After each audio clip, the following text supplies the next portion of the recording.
Well, coming to the end of the season for us here at the Utah Avalanche Center in Logan. Thank you for another fabulous year, and thanks for sending in all the observations and helping us out. Riding's still good. Make sure you get out early while the snow's stable, and go home when the snow starts to get too warm. So we're up here today in Steep Hollow. It's probably going to be one of our last days of going up here because it's getting close to the end of the season. Very warm temperatures, and it's causing the snow to get pretty soft and possibly dangerous in the afternoons. So riding conditions are really good right now for snowmobiling. If you get out early enough in the morning, everything's really supportable. It's kind of a go anywhere situation. But as the day progresses and the sun and the heat tend to are warming up the snowpack, then you want to start paying attention. When you start seeing fresh roller balls or you start sinking into the snow deeply, that speaks volumes to the stability of the snow, which means that it's getting less stable. So if you want to get out for a ride right now, the best way to do it is to get up early and go home early. Situation where the snow is actually pretty predictable, where it's not dangerous in the mornings when it's cold out, but it can gradually rise to dangerous conditions during the day. So what we're looking for right now is for some good solid overnight refreezes. We haven't had really cold temperatures in the mountains, so the snow is not refreezing at night.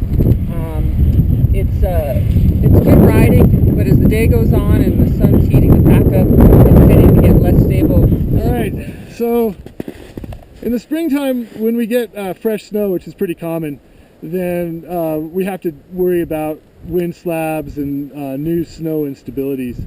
And then when it heats up, it becomes really unstable initially. As it initially heats up, you get a real good chance of loose, wet avalanches this time of year. And it can happen really quickly. And if it freezes at night, it's a really good thing for the snowpack. And then it'll stay hard in the morning and gradually soften up, and that's probably the best time to catch it, as it's softening up in the mornings.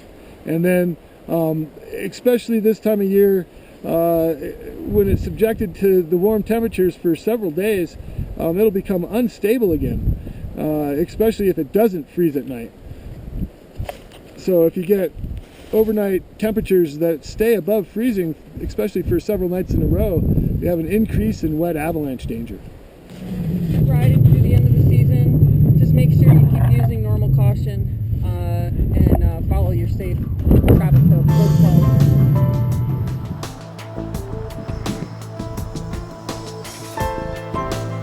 There's too many people up on the slope, even though the conditions aren't really that dangerous. There's too many people in one avalanche path.